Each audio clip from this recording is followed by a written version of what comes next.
Greetings, students, and welcome to this edition of Mr. Zoller's Social Studies Podcast. On today's edition, we're going to be talking a little bit about the geography of China.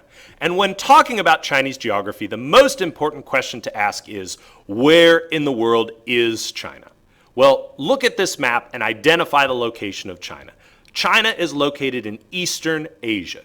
Now, let me pause for a second, because when we go through these podcasts, I want to give you a pointer here on how that you can use them best. If you want to take any of this information and write it down in your notes, all you need to do is pause the podcast, record the information, for example, in this case, the location of China, and then, when you're ready, simply unpause the video and we'll go on. Let's try that right now. Go ahead and pause the video.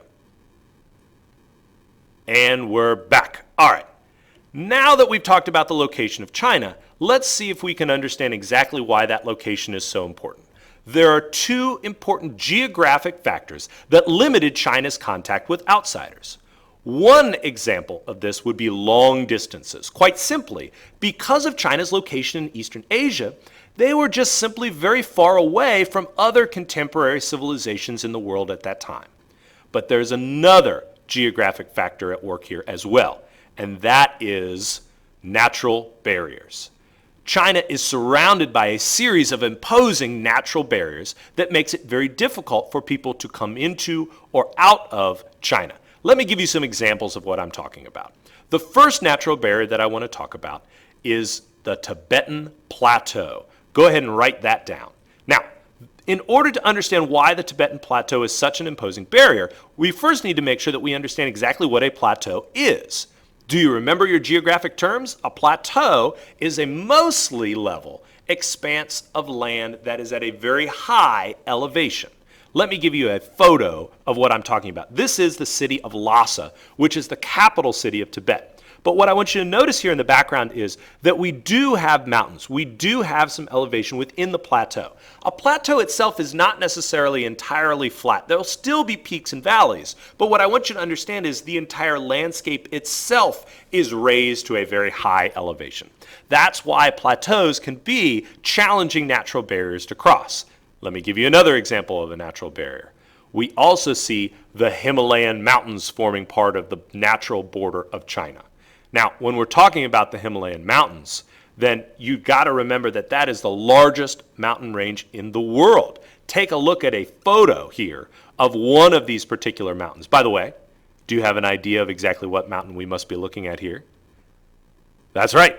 That is a picture of Mount Everest, all 29,000 plus feet of Mount Everest.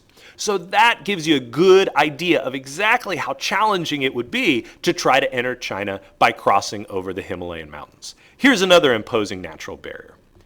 The Gobi Desert forms part of the natural border of China between China and what is today Mongolia. Now, why is the Gobi Desert such an imposing natural barrier? Well, what you have to remember is, even though it's relatively flat, like we see in this picture, deserts are areas that get very little rainfall. In fact, they get less than 10 inches of rain per year. What that means is there's not going to be a lot of available sources of water, not a lot of rivers or streams, not a lot of natural rain pools that collect, so it's going to be difficult to cross over this desert, certainly for a small group, but especially for a large army to try to enter China from that direction. The last natural barrier that I want to talk to you about today is a natural barrier to the east. And if you look at the map, you can tell that we have the Pacific Ocean then located to the east as well. All right, so let's pause for a second and look at this from a different perspective. Specifically, what we're doing is looking down on Asia. This is a composite satellite map of Asia. So we've got China over here. Down here in the corner, that's the beginning of the peninsula of India that we see. And what I'd like to do is see if, based on what we have discussed, if you can identify these various natural barriers here of China. Well, let's start with our first one. Take a look at the color, first of all. That'll give you a clue. Notice we don't see the deep greens like what we see in some of the regions in eastern China. We don't see a lot of speckling or anything indicating that probably that terrain is relatively flat. If you guessed that this was the Gobi Desert, you would be correct. Now look down here to the southwest what you'll see there is kind of a line, and on one side you see some more browns, on the other you see some deeper greens, but right along that ridge there you notice that we have some speckling of white. Well, that white that we're looking at is actually snow. So this natural barrier is, that's right, you guessed it, these are the Himalayan mountains. That's snow on the top of those mountains that we can see even in this satellite image, which is pretty neat. Now look at this natural barrier. Here you notice that we've got a little bit more rugged landscape, some variation in the color tells us that. So this is the Tibetan Plateau. Now, of course, to the east, we have the Pacific Ocean, but what I'd like you to really focus on is these three natural barriers to the west. If you line those up, you'll notice that we create essentially a natural wall. And that natural wall is going to make it very difficult for people to come into China or to leave China. Now, let's stop and talk about the effects of that. How do you suppose this geography is going to influence the way that China develops? You probably could be able to identify that this is really a mixed effect. There are some ways that this geography will help China, but there are also some ways that it will hurt China. I want to see if you can identify some examples of this. So why don't you go ahead and pause the video and write down your answers to this question. Then when you're ready, unpause the video and we'll talk about what you've decided. All right, let's see what you were able to come up with. First of all, how did these natural barriers help China in their development? Probably you said something along the lines of there would be fewer invasions of China. If you take the Gobi Desert, for example, it's already difficult to cross the Gobi Desert as it is, but can you imagine trying to march an entire army across the Gobi Desert with no sources of water? The same thing certainly would be true of the Himalayan mountains. It's going to be very difficult. We're going to see very few examples of armies coming in from outside China and attempting to conquer them. So that certainly is helpful to China. It's going to allow them to develop unopposed, so to speak. But how do you suppose we might see some negative effects coming out of these natural barriers? Well, you probably said something along the lines of there would be less trade. If it's difficult for armies to come in and out, it's going to be difficult for merchants to come in and out. But let's pause here for a second because I want to make sure that we understand exactly what it is that we're discussing. Is it reasonable for us to say that long distances prevented all trade between China and other ancient civilizations? Of course not. It's not going to prevent all trade. But what we might say is it's going to make trade more difficult.